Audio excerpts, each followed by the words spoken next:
शिक्षा रोशनी का पर्याय है, लेकिन जब रोशनी में भी रास्ते दिखाई ना पड़े, तो मान के चलिए कि हमारी शिक्षा नीतियों में बड़ी खामियां हैं और बड़े सवाल हैं। इसी पर चर्चा करने के लिए मेरे साथ हैं डॉक्टर अनिल पाणिकर। हम बराबर ये सीरीज चला रहे हैं ताकि बेहतर शिक्षा मिल सके हमारे बच्चों को। डॉक्टर पाणिकर, मैं ये जानना चाहता हूँ आपसे कि जो प्राथमिक शिक्षा है वो बहुत अहमियत रखती है कि हमारा बच्चा कितना बेहतर बनेगा, उसका व्यक्तित्व, उसका जो चरित्र है और चरित्र ज्ञान दर्शन पे वो कितना बड़ा बन जाएगा आने वाले कल में। इस तरह के तमाम सपने हमारी आंखों में तैरने लगते हैं। ये जो स्किल डेवलपमेंट का सवाल है और जो थ्री लैंग्वेज फार्मूला है कि आप रीजनल भाषा में पढ़ा सकते हैं, आप इसे किस नज़र से देखते हैं? यदि मैं समीक्षा चाहूँ आपसे, तो आप अपने शब्दों में इसे किस तरह से देखते हैं? देखिए, स्किल डेवलपमेंट के बारे में हमेशा हर शिक्षा नीति में बात होती रही है। अब इसमें पहले क्या था कि स्कूल्स के अंदर एक SUPW करके क्लासेस रखी गई थी, सम यूज़फुल प्रोडक्टिव वर्क, जिसमें हाथ का हुनर सिखाया जाता था, जैसे इलेक्ट्रीशियंस का काम, प्लम्बिंग का काम, ये उसमें उस क्लास का हिस्सा था। अब इस नई शिक्षा नीति में इन्होंने क्या किया है कि इन्होंने वो 6ठी से 8वीं क्लास तक कंपल्सरी किया है। 6ठी से 8वीं क्लास तक बच्चा जो है वो कोई ना कोई हाथ का हुनर सीखेगा, और 8वीं क्लास में जाके इन्होंने कंपल्सरी इंटर्नशिप की बात की है। यहाँ प्रॉब्लम आ जाती है, क्योंकि कंपल्सरी इंटर्नशिप का मतलब है, मान लीजिए वो बच्चा कोई इलेक्ट्रिशियन का काम सीख रहा है, मान लीजिए वो प्लम्बिंग का काम सीख रहा है, मान लीजिए वो मेसन या मिस्त्री का काम सीख रहा है। तो इंटर्नशिप का मतलब है कि क्या आप अपने बच्चे को प्लम्बिंग के लिए प्लम्बर के साथ भेजेंगे इंटर्नशिप करने के लिए, या आप किसी इलेक्ट्रिशियन के साथ उसको काम देखने या सीखने के लिए भेजेंगे? यहाँ एक बहुत बड़ी प्रॉब्लम हो जाएगी। अब दिक्कत ये है कि जैसे ये NEP को जो लोग सपोर्ट करते हैं वो ये कहते हैं कि इससे क्या होगा कि इन बच्चों में डिग्निटी ऑफ लेबर आएगा। डिग्निटी ऑफ लेबर जो है वो इस तरह से नहीं आने वाला।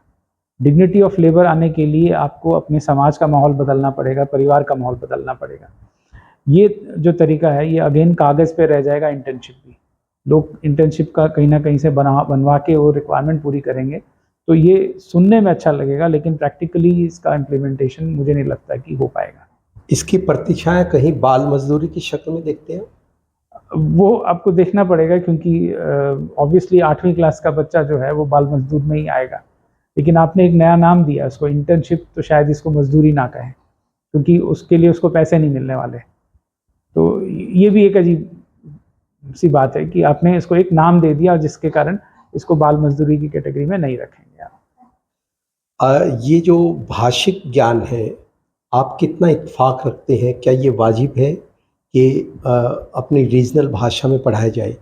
क्योंकि जो मेडिकल लाइन है या फिर दूसरी जो रास्ते हैं, वहाँ इंग्लिश आपको चाहिए। ऐसे में जो उसका बेस है बच्चे का, वो कहीं बहुत पिछड़ जाएगा, आगे उसको बहुत फेस करना पड़ेगा, आपको लगता है ऐसा? देखिए, इसमें इस न्यू एजुकेशन पॉलिसी में 2 चीज़ों के ऊपर जोर दिया गया है। एक न्यूमरेसी के ऊपर, मैथमेटिक्स की अंडरस्टैंडिंग, और दूसरा है लैंग्वेज के डेवलपमेंट। इन्होंने निपुण कोई शॉर्ट फॉर्म में इसका नाम दे रखा है। अब मैथमेटिक्स की एबिलिटी, यस, अच्छी बात है कि वो बच्चों में डेवलप करने के लिए सरकार कोशिश कर रही है इसमें। लैंग्वेज जहाँ तक सवाल है, इंग्लिश तो कंपलसरी है, हिंदी भी कंपलसरी है। अब इन्होंने 3 लैंग्वेज फार्मूले की बात की है, लेकिन अगर आप ध्यान से देखें, यूपी है, हरियाणा है, इसमें तीसरा लैंग्वेज कौन सा है? लैंग्वेज के जगह आप ऑप्शन दे रहे हैं कि वो फिजिकल एजुकेशन ले लें, आप ऑप्शन दे रहे हैं कि वो ड्राइंग ले लें, म्यूज़िक ले लें, और इस तरह से वो फॉर्मेलिटी पूरी हो जाएगी। लेकिन जो सदर्न स्टेट्स हैं, जो दक्षिण के राज्य हैं, उनमें आप कह रहे हैं कि आप वो 3 लैंग्वेज फार्मूला का मतलब है कि इंग्लिश हो गया, एक उनकी अपनी भाषा होगी, एक हिंदी हो गया। तो वहाँ इस कारण से आप देखोगे कि तमिलनाडु जैसा स्टेट इसको अपोज कर रहा है कि भाई आप हमारे ऊपर हिंदी क्यों थोप रहे हैं। अब जो सबसे ज़रूरी चीज़ हमको समझ के चलना चाहिए कि किसी भी बच्चे के लिए कोई भी भाषा सीखना एक फ्यूचर के पॉइंट ऑफ व्यू से होता है, जिसको हम यूटिलिटी पॉइंट ऑफ व्यू से कहते हैं, उसके इस्तेमाल के पॉइंट ऑफ व्यू से होता है। तो अंग्रेज़ी का हमको बहुत ज़रूरत है, इस्तेमाल आगे होगा, आगे फ्यूचर काफ़ी कुछ उसी के ऊपर डिपेंडेंट है। हमारी जो वर्क फोर्स है वो चाइना के वर्कफोर्स से बेहतर हम क्यों मानते हैं? क्योंकि हमारे लोगों को अंग्रेज़ी का ज्ञान है, ये हम क्लेम करते हैं। अब अगर आप उसको ख़राब करें, एनईपी में उन्होंने प्रावधान दे रखा है कि फ्रेंच सिखाया जाए, जर्मन सिखाया जाए और भाषाएं भी, फॉरेन लैंग्वेजेस सिखाने की बात की गई है। अगेन प्रॉब्लम वही है, टीचर्स, उसके टीचर्स के रिक्रूटमेंट के बारे में क्या बात है? हरियाणा में तीसरा लैंग्वेज काफ़ी लंबे टाइम तक तमिल था, जी जी। लेकिन हरियाणा के किसी सरकारी स्कूल में तमिल पढ़ाए जाने का हमें कोई जानकारी नहीं है। क्यों नहीं है? क्योंकि सरकार का मानना था कि इसमें हमको तमिल के टीचर्स मिलते नहीं। ठीक है, तो आप जब तक टीचर्स नहीं लगाओगे, आप भाषा कैसे सिखाओगे? और बच्चों को ये ऑप्शन मिलना चाहिए कि वो भाषा सीखे जिन भाषा के बेसिस पे उनका भविष्य तय हो सके, उनको एक अच्छा फ्यूचर मिल सके, रादर देन कि ये कि हम अपनी ही कुछ कुंठाओं को पूरी करने के लिए भाषा को थोपने का काम करें। इन्होंने एक मदर टंग के इस्तेमाल की बात की है कि इंस्ट्रक्शंस के लिए मदर टंग का इस्तेमाल होगा। अच्छी बात है, मदर टंग का आप इस्तेमाल कर सकते हैं, बट लेकिन दिक्कत यह है कि आपको ये मदर टंग भी तो डिफाइन करना पड़ेगा। अब हरियाणा जैसे छोटे प्रदेश में भी एक हिस्सा है जहाँ बागड़ी बोली जाती है, एक हिस्सा है जहाँ हरियाणवी है, एक हिस्सा है जहाँ पंजाबी बोली जाती है। तो आप मातृभाषा कैसे तय करेंगे इसमें? अब क्या आप हिंदी को मातृभाषा बनाएंगे जहाँ पे बागड़ी बोली जाती है? या अगर आप यूपी देखेंगे तो एक जगह भोजपुरी बोली जा रही है, एक जगह ब्रजभाषा है, तो आप किसको मातृभाषा करके रखेंगे? केंद्रीय विद्यालय जैसे स्कूल हैं जहाँ एक कक्षा के अंदर आपको अलग अलग राज्यों के बच्चे बैठे मिलेंगे, तो टीचर कैसे तय करेगा कि किस मातृभाषा में मैं पढ़ाऊंगा इसको? तो घूम फिर के ये कागज़ पे बहुत अच्छा रह जाएगा, प्रैक्टिकली जब इम्प्लीमेंट होगा तो वही हिंदी, वही इंग्लिश मीडियम बन के रह जाएगा। तो इसलिए ये सुनने में अच्छा लगता है, लेकिन प्रैक्टिकली मुझे नहीं लगता है कि ये ज़मीन पे उतारा जा पाएगा। सरकार जो है खूबसूरत सपने दिखाती है नेशनल एजुकेशन पॉलिसी को लेकर कि बहुत बेहतर होने वाला है, लेकिन इस बेहतरी के लिए ज़मीन पर जो है कुछ दिखाई नहीं पड़ता। 2 कमरों के भी स्कूल चल रहे हैं, हाँ जी। इमारतें गिरने को हैं, ब्लैक बोर्ड टूटे हुए हैं। ये तमाम सूरतें और सबसे बड़ी बात कि टीचर्स की कमी है, टीचर्स की कमी है। इस बैलेंस को सरकार कैसे बना पाएगी? कहीं बड़ा खिलवाड़ चल रहा है, सिर्फ सपने दिखाए जा रहे हैं। मुझे भी ऐसे ही लगता है कि ये सपने दिखाने का ही काम ज़्यादा है। आप गुजरात जैसा राज्य उठा लीजिए, क्योंकि हम बात जो कर रहे हैं वो सिर्फ हरियाणा की नहीं ना, हम एक नेशनल एजुकेशन पॉलिसी की बात कर रहे जी जी जी। हैं। गुजरात जैसे राज्य में सबसे ज़्यादा एकल विद्यालय है। एकल विद्यालय मतलब एक पूरे स्कूल में एक ही टीचर है। आप इमेजिन कीजिए कि वो क्या जस्टिस कर पाएगा उन बच्चों के साथ। सो यूपी के स्कूल्स उठा के देख लीजिए, बहुत बड़ी संख्या स्कूलों की ऐसी हैं जिसमें प्रिंसिपल नहीं है, जिसमें टीचर्स नहीं हैं। ठीक है, एक टीचर, 2 टीचर से आप पूरा स्कूल चला रहे हैं, पानी की कोई व्यवस्था नहीं है। तो जब तक आप इसको सुधारोगे नहीं, तो आप किस तरह का बदलाव की बात करते हैं? हाँ, इसी देश में ऐसे राज्य भी हैं जहाँ स्कूल एजुकेशन के ऊपर बहुत जोर दिया जाता है, सरकारें सबसे ज़्यादा पैसा उस पर खर्च कर रही हैं। तमिलनाडु उसका एक बड़ा अच्छा जीता जागता एग्जाम्पल है, जो अपनी शिक्षा व्यवस्था के ऊपर काफ़ी पैसा खर्च कर रही है। स्कूली शिक्षा का स्तर बहुत बेहतर है कंपेरेटिवली। केरल उसका सबसे बड़ा एग्जाम्पल है। केरल सरकार जो है खुद क्लेम करती है कि उनके जो सरकारी स्कूल हैं उसमें से लगभग 75% से ज़्यादा स्कूल इंटरनेशनल स्टैंडर्ड के हैं। दैट मीन्स वहाँ पढ़ाई लिखाई, उनका इंफ्रास्ट्रक्चर उस लेवल पे उन्होंने उसको तैयार किया है। तो प्राथमिकताएं राज्य की क्या हैं? इन राज्यों की प्राथमिकताएं जो हैं वो शिक्षा रही है। केरल का मैं थोड़ा सा और इसमें बताना चाहूँगा। केरल, आप ये देखिए कि 1962 के करीब, 1962 से 67 के करीब ऑलमोस्ट 60% जनता जो थी ना वो बिलो पॉवर्टी लाइन थी। जी जी जी। 60% जनता बिलो पॉवर्टी लाइन थी, और आज जो है उसमें बिलो पॉवर्टी लाइन पॉपुलेशन 2.5% है। क्या बात। ठीक है, और इस लेवल तक लेके जाने के लिए वहाँ की सरकारों ने 2 चीज़ों के ऊपर सबसे ज़्यादा जोर दिया, एक शिक्षा और दूसरा स्वास्थ्य सेवाएं। ये दोनों चीज़ों के ऊपर सरकार ने ज़्यादा पैसे लगाए, ज़्यादा इन्वेस्ट किया। अब इसका फ़ायदा क्या हुआ कि आपकी जो स्वास्थ्य सेवाओं के ऊपर निवेश था, उससे जो जन्म दर और जो मृत्यु दर का जो हिसाब किताब होता है वो ठीक हो गया। इन्फेंट मोर्टेलिटी रेट कम हो गई, मृत्यु दर कम हो गई, तो ज़्यादा बच्चों के पीछे लोग जाना बंद कर गए। ऊपर से शिक्षा है तो उसने भी आपको इसके लिए जो है एक तरह से एम्पावर किया कि आप कैसे आप जिएं इसको लेके। टेक्निकल एजुकेशन जो है उसके ऊपर स्ट्रेस आया, भाषा सीखने में लोग आगे रहे, तो इसलिए उन राज्यों से लोग बाहर निकले, नौकरियों के लिए गए और उससे उस राज्य का भला हुआ। यही हाल तमिलनाडु का भी था। अगर आप इन दोनों राज्यों को देखेंगे तो हमारे देश में सबसे कम जो बिलो पॉवर्टी लाइन लोग इन दो राज्यों में मिल रहे हैं आपको।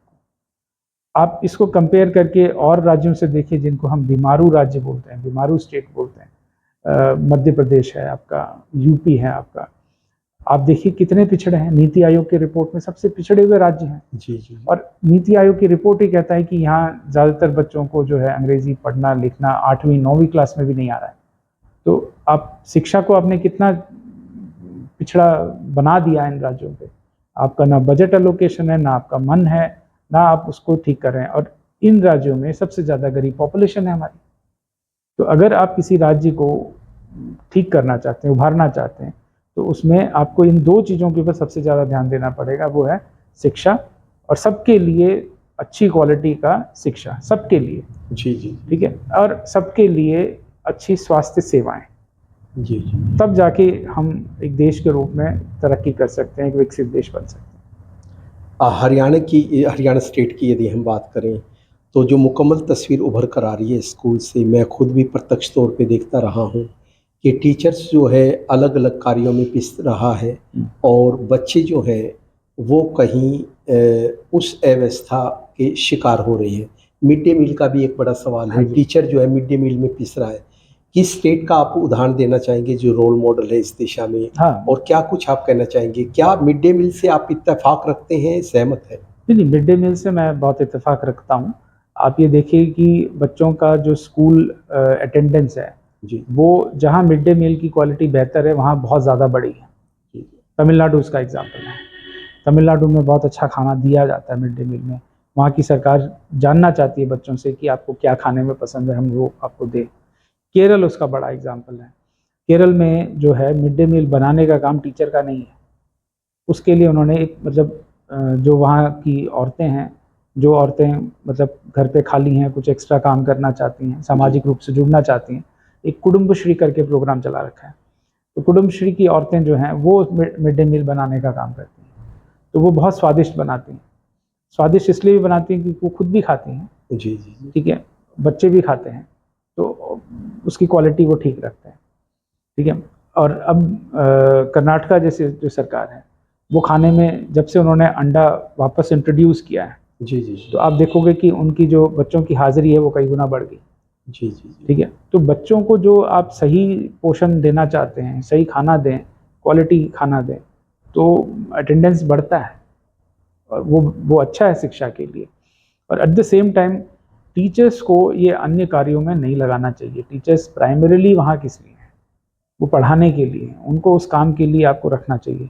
हम यहाँ क्या देखते हैं कि टीचर्स को हर सर्वे में लगा देते हैं, फलाना सर्वे कर लाओ, ढिमकाना सर्वे करने चले जाओ, ठीक है, ये पोलियो की दवाई भी पिला के आ जाओ। तो वो टीचिंग के अलावा तो आप सारे काम करवा रहे हैं, गलत है ये। टीचिंग का काम उनकी प्रायोरिटी होनी चाहिए, ठीक है। और बाकी कामों के लिए सरकार को चाहिए कि अब इतनी बेरोजगारी है, लोगों को एम्प्लॉय करें, रोजगार के अवसर दें। जितने और कामों के लिए आप लोगों को लगाएंगे उतने ही लोगों की खरीदने की क्षमता बढ़ेगी।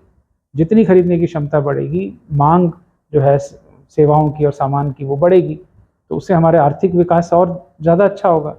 बल्कि आप इस तरह से एक टीचर से ही ये मल्टीपल काम करा के कहीं ना कहीं हमारी अर्थव्यवस्था को भी नुकसान पहुंचा रहे हैं, जो नहीं होना चाहिए।